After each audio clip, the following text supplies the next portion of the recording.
Assalamualaikum warahmatullahi wabarakatuh. Perkenalkan kami dari kelompok 3 ingin mempresentasikan materi yang berjudul Sistem Kardiovaskular berdasarkan Al-Quran dan Hadis. Next. Berikut adalah anggota kelompok kami. Next. Kemudian materi yang pertama itu berasal dari jurnal yang berjudul The Heart and Cardiovascular System in the Quran and Hadith. Yang pertama, ditemukan dalam Al-Quran dan Hadis terdapat deskripsi akurat mengenai struktur anatomi, prosedur pembedahan, karakter fisiologistik, dan pengobatan medis. Secara khusus, pencegahan penyakit umum ditekankan dengan mendorong aktivitas fisik, herbal, dan pengobatan organik. Dalam jurnal ini, dituliskan mengenai penekanan pada jantung dan darah sebagai kendaraan kehidupan dan sebagai organ sentral yang mempengaruhi emosi dan sikap. Selain itu, gaya hidup yang ditentukan oleh tradisi Islam ini dapat meningkatkan umur yang panjang, mencegah penyakit kardiovaskular, dan mencegah faktor risiko yang terkait dengan penyakit tersebut. Seluruh Al-Quran diyakini sebagai firman Tuhan langsung menurut umat Islam, yang diturunkan kepada Nabi Muhammad melalui malaikat Jibril dalam kurun waktu 23 tahun. Sedangkan hadis adalah perkataan, keputusan, nasihat, tindakan, dan kebiasaan Nabi Muhammad yang berbeda dari kata-kata langsung Tuhan, dan juga disampaikan secara lisan hingga disusun menjadi catatan permanen yang komprehensif. Menurut Al-Quran dan hadisnya, Allah menciptakan penyakit dan Allah juga menciptakan pengobatannya pada setiap penyakit. Dalam Al-Quran dan hadis ada dua bentuk pengobatan yang berbeda, yaitu penyembuhan secara rohani dan penyembuhan secara jasmani. Kemudian pada ayat Al-Quran dan hadis sangat penting dan berkorelasi dengan kesehatan manusia, terutama pada bagian kardiovaskular yang merupakan organ kelangsungan hidup dalam Islam, serta juga merupakan organ jiwa manusia. Dalam Al-Quran ini terdapat banyak sekali anjuran untuk menjauhi hal-hal yang berkaitan dengan masalah kesehatan, seperti minum alkohol, makan makanan yang bisa membawa penyakit seperti daging mati, darah, daging babi, dan sebagainya. Dalam ayat-ayat Al-Quran ini memang benar bahwa terdapat motivasi kesadaran akan kesehatan. Berbagai aspek sistem kardiovaskular juga disebutkan dalam baik Al-Quran maupun dalam hadis.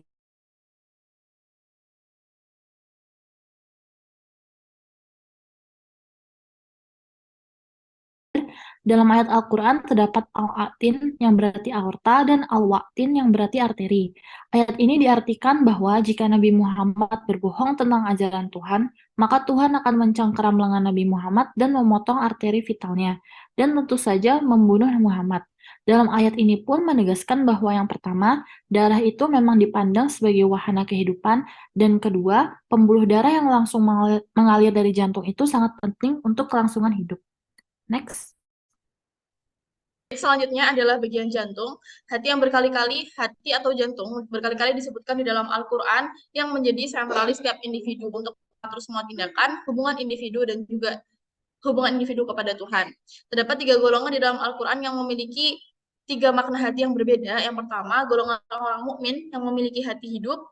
Yang kedua, golongan orang-orang kafir yang memiliki hati yang mati. Dan yang terakhir, golongan ketiga adalah golongan orang-orang munafik, yaitu orang-orang yang memiliki hati namun hati tersebut itu sakit. Yang dimaksud dengan hati yang sakit adalah penuh dengan sifat keraguan, kemunafikan, dan ketidaktahuan. Di sini Rasulullah juga pernah menyabdakan dari hadis yang sangat masyhur di kalangan kita, yaitu ala wa inna fil jasadi mudghah idza saluhat saluhal jasadu kulluh wa idza fasadat fasadat jasadu kulluh ala wahyal qalbu, yang berarti bahwa ketahuilah bahwa di dalam diri ini terdapat segumpal daging, jika dia baik maka baiklah seluruh tubuh ini, dan jika dia buruk maka buruklah seluruh tubuh. Ketahuilah bahwa dia adalah hati. Jadi dari maksud dari hadis tersebut, hati merupakan salah satu organ yang sangat berpengaruh untuk menentukan individu ataupun sifat dari setiap manusia ditentukan dari hati itu sendiri atau jantung.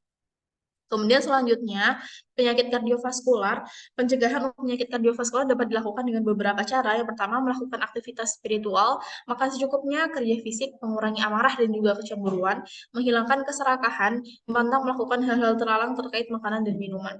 Selanjutnya, dilarang untuk tidur setelah makan karena hal tersebut akan menyebabkan adanya pengerasan hati.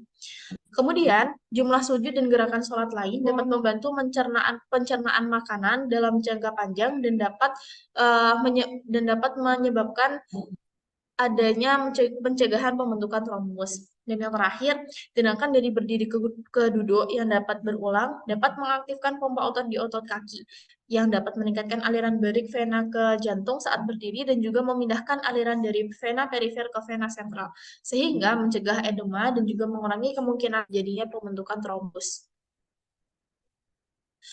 Selanjutnya, kontribusi Islam di dalam bidang medis. Yang pertama, kerajaan Islam selama dari 1000 tahun tetap menjadi kerajaan yang paling maju dan sangat beradab di dunia dan menjadi inspirasi dari semua penemuan dan praktik ilmiah medis yang berasal dari ajaran Islam.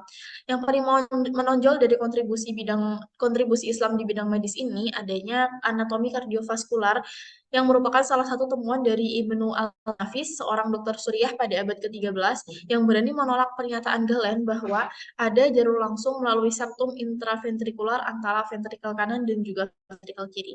Kesimpulan dari artikel ini adalah Al-Quran, tradisi kenabian, dan sabda Rasul bersifat religius, spiritual, dan ilmiah. Namun, analisis tentang kontribusi pengobatan Islam dalam bidang anatomi, fisiologi, dan kesehatan masih sangat kurang di beberapa negara. Dimungkinkan karena ilmuwan Barat gagal dalam mengambil manfaat dari penemuan kerajaan Islam di negara tetangganya karena berbagai alasan seperti sulitnya penerjemahan. Selanjutnya ada terapi murotal Al-Quran untuk menurunkan reaktivitas dari kardiovaskular.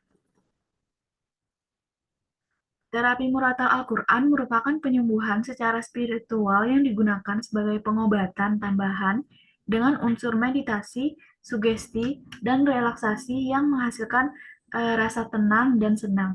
Kemudian untuk terapi murotal Al-Quran memberikan energi positif dari sisi psikologis yang dapat mempengaruhi sistem kimia tubuh, yang mana dapat mempengaruhi tekanan darah.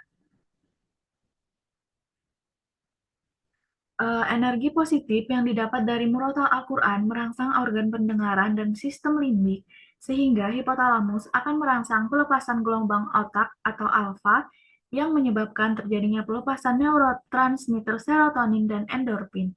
Kedua zat tersebut akan merangsang saraf parasimpatis dan menyebabkan terjadinya vasodilatasi pembuluh darah, penurunan curah jantung, dan diikuti oleh penurunan tekanan darah. Yang selanjutnya yaitu jurnal yang terakhir, Natural Science and Islamic Review of Cardiovascular System. Yang di jurnal ini menjelaskan mengenai beberapa komponen yang ada di dalam sistem kardiovaskular. Yang pertama yaitu darah. Darah juga dijelaskan di dalam Quran Surat Al-Alaq ayat 1 dan 2 dan Quran Surat Al-Mu'minun ayat 12 sampai 14. Next.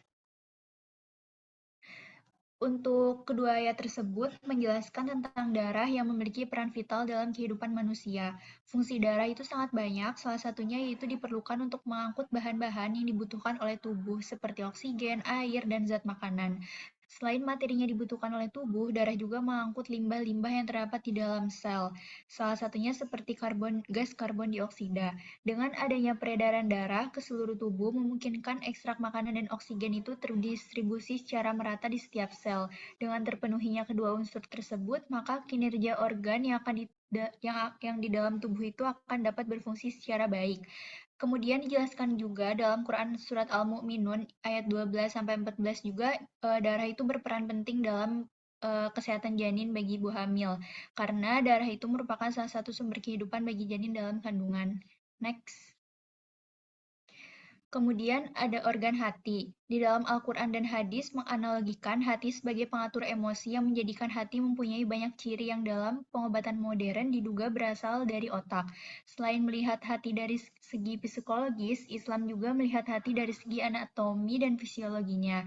Dalam hadis Rasulullah Shallallahu Alaihi Wasallam bersabda, ingatlah di dalam tubuh manusia terdapat segumpal daging. Jika segumpal daging itu baik, maka baiklah seluruh tubuh. Namun jika rusak, niscaya akan merusak seluruh tubuh. Segumpal daging adalah disebut kolbu. Hadis riwayat Bukhari dan Muslim. Dua jenis hati yang dijelaskan dalam Al-Quran adalah hati secara rohani dan hati secara jasmani, emosi, tingkah laku, pengetahuan, penyakit, keinginan, kejujuran, dan tindakan maupun reaksi semuanya berakar pada hati. Dengan demikian, peranan hati dalam Islam tidak hanya dilihat dari segi fisiologisnya saja, tetapi juga dari segi psikologi. Hati disebutkan beberapa kali dalam Al-Quran dan hadis. Perbedaan keadaan hati digambarkan dalam Al-Quran menjadi 3. Keadaan hati orang mukmin, kafir, dan munafik. Orang mukmin digambarkan mempunyai hati yang hidup, orang kafir mempunyai hati yang mati, sedangkan orang munafik mempunyai hati yang sakit. Oke, selanjutnya pembuluh darah. Pembuluh darah terbagi menjadi arteri, kapiler, dan vena. Surat Al-Qaf ayat 16 menekankan pentingnya vena jugularis dalam membawa darah dari kepala ke leher kembali lagi ke jantung. Selanjutnya aorta disebut al-atiin dalam Al-Quran, yang artinya pembuluh darah besar yang mengalirkan darah dari jantung ke seluruh tubuh.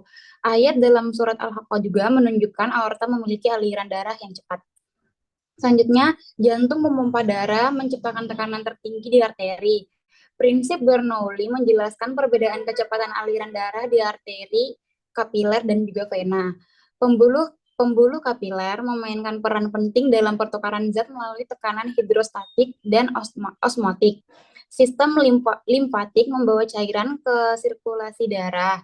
Kemudian pergerakan darah melibatkan kontraksi otot polos dan otot rangka. Resistensi di kapiler dan venula mempengaruhi tekanan darah, terutama saat darah harus melawan gravitasi. Next, ada kesimpulan. Darah adalah jaringan vital manusia yang mengedarkan oksigen, karbon dioksida, dan makanan ke seluruh tubuh melalui bantuan pompa jantung. Surat Al-Mu'minun ayat 12-14 menyoroti peran darah sebagai sumber kehidupan bagi janin dalam kandungan, dengan plasenta menempel pada kapiler di dinding rahim untuk menyediakan nutrisi dan oksigen hingga kelahiran. Mekanisme peredaran darah dimulai dari jantung, di mana transport aktif dan kontraksi otot jantung memastikan distribusi darah melalui dua peredaran utama. Prinsip